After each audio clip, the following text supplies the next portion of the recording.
ফুটে উঠেছে। এবার এতে আমি একটু আন্দাজ মতো নুন দিয়ে দিচ্ছি। নুনটা আগে দিলাম না, কারণ নুন আগে দিলে পরে পটলগুলো একদম জল বেরিয়ে ছোট হয়ে যেত। এখন নুনটা দিয়ে দিচ্ছি। আর একটা কথা বলি, যেহেতু দই দিয়েছি তাই কাশ্মীরি লঙ্কা গুঁড়ো থাকলেও দিলাম না। আমি দই যে রেসিপিগুলোতে দিই জেনারেলি সেগুলোতে লাল রং করি না, দইয়ের রংটা বোঝানোর জন্য একটু সাদাটে মতো রং রাখি। অনেক ক্ষেত্রে আবার হয়তো হলুদও দিই না। আজকে আমি হলুদ দিয়েছি এটাতে। যার ইচ্ছা হবে সে কাশ্মীরি লঙ্কা গুঁড়ো দিতে পারেন, বা এমনি শুকনো লঙ্কা গুঁড়ো যে যেরকম খাবেন আর কি, সেরকম করে তারপরে আমি দেখাচ্ছি। এটা সিদ্ধ হয়ে যাক, আসছি। এখন আমি একটা পটলের একটা নিরামিষ রেসিপি করছি। আমাকে আমার একজন পরিচিত ভিউয়ার্স এই অনুরোধ করেছে যে নিরামিষ রান্না দেখান, সেই জন্য আমি করছি। আজকে আমি পটলের রেসিপি করছি, তার জন্য আমি কড়া বসিয়ে দিয়েছি এবং নিয়ে নিচ্ছি সর্ষের তেল। কয়েক পলা সর্ষের তেল দিয়ে দিচ্ছি।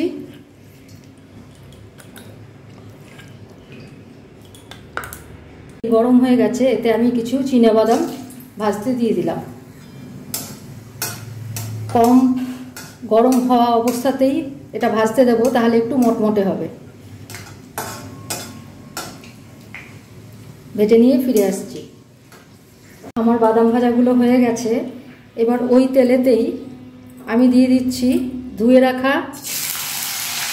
3 চামচ মতো গোবিন্দভোগ চাল।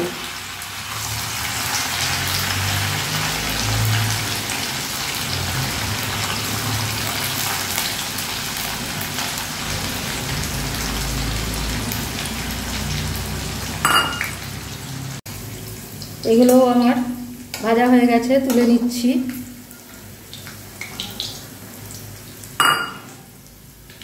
এবার আমি দিয়ে দিচ্ছি পটলগুলো। আগে থেকে একটু ঢেকে রাখছি, নয়তো ছিটবে। ঢাকা দিয়ে দিলাম। আচ্ছা, এখানে বলে রাখি, এখানে আমি 5টা পটল নিয়েছি।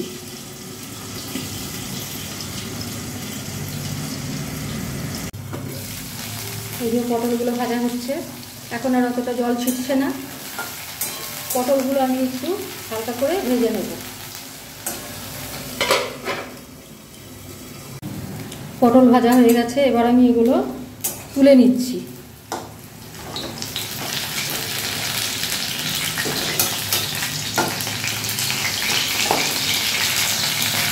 এবার এই তেলে দিয়ে দিচ্ছি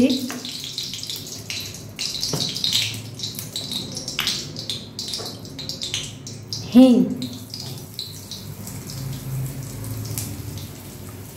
4 পিঞ্চ মতো হিং দিলাম। দিয়ে দিচ্ছি হাফ টিস্পুন গোটা জিরে।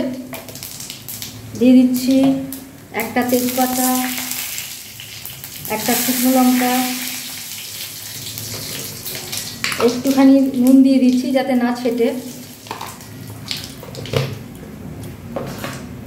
এরপরে এতে দিচ্ছি 2টো কাঁচা লঙ্কা, চেরা কাঁচা লঙ্কা। এবার এতে দিয়ে দেব 1 চামচ আদা বাটা, 2 চামচ আদা বাটা। দিয়ে দিচ্ছি 1 চামচ জিরে গুঁড়ো। দিয়ে দিচ্ছি হাফ চামচ ধনে গুঁড়ো। একটু কষিয়ে নেব। পটল ভাজলে পরে একটু তেলটা কালচে হয়ে যায়। আচ্ছা, এতে এবার একটু দিয়ে দেবো হলুদ,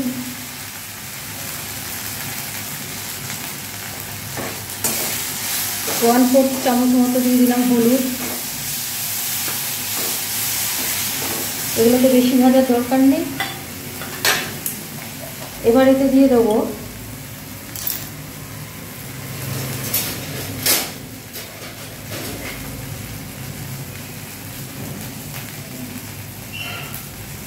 দই।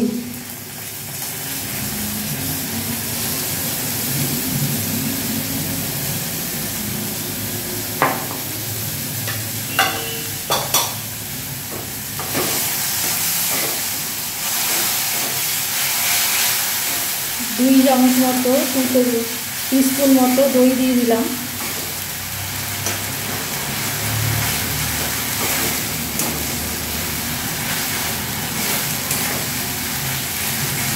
এবার এতে দেবো, দারুণ গন্ধ বেরিয়েছে একটা। এবার এতে দেবো সামান্য একটু জল দিয়েছি এতে। এবার এতে পটলগুলো দিয়ে সব কিছু দিয়ে একটু কষিয়ে নেব।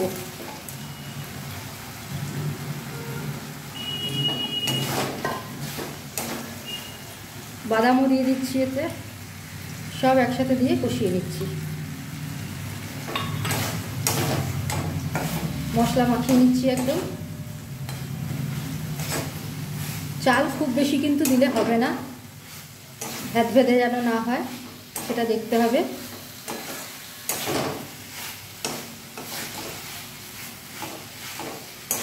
একটু মাখিয়ে নিলাম।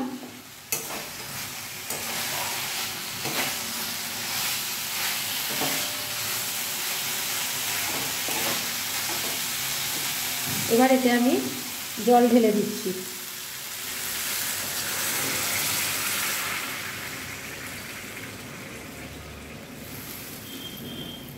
ব্যাস, আঁচটা একটু মিডিয়াম টু লো রাখবো, কারণ চালগুলোকে একটু সিদ্ধ হতে হবে। সিদ্ধ হয়ে যাক, তারপরে ফিরে এসে দেখাচ্ছি। ফুটে উঠেছে। এবার এতে আমি একটু আন্দাজ মতো নুন দিয়ে দিচ্ছি। নুনটা আগে দিলাম না, কারণ নুন আগে দিলে পরে পটলগুলো একদম জল বেরিয়ে ছোট হয়ে যেত। এখন নুনটা দিয়ে দিচ্ছি। আর একটা কথা বলি, যেহেতু দই দিয়েছি তাই কাশ্মীরি লঙ্কা গুঁড়ো থাকলেও দিলাম না। আমি দই যে রেসিপিগুলোতে দিই জেনারেলি সেগুলোতে লাল রং করি না, দইয়ের রংটা বোঝানোর জন্য একটু সাদাটে মতো রং রাখি। অনেক ক্ষেত্রে আবার হয়তো হলুদও দিই না। আজকে আমি হলুদ দিয়েছি এটাতে। যার ইচ্ছা হবে সে কাশ্মীরি লঙ্কা গুঁড়ো দিতে পারেন, বা এমনি শুকনো লঙ্কা গুঁড়ো যে যেরকম খাবেন আর কি, সেরকম করে। তারপরে আমি দেখাচ্ছি। এটা সিদ্ধ হয়ে যাক, আসছি। হয়ে গেছে, 10 মিনিট পরে ফিরে এলাম। এটা সিদ্ধ হয়ে গেছে, চালও সিদ্ধ হয়ে গেছে। এবার এতে দিয়ে দিচ্ছি 1 চামচ মতো গরম মশলা গুঁড়ো। ছোটো চামচের 1 চামচ মানে হচ্ছে 1/4 চামচ। আর দিয়ে দিচ্ছি ঘি। এটা 1 চামচ মতো, এই চামচের 1 চামচ। ব্যাস, গ্যাস এবার বন্ধ করে দিচ্ছি।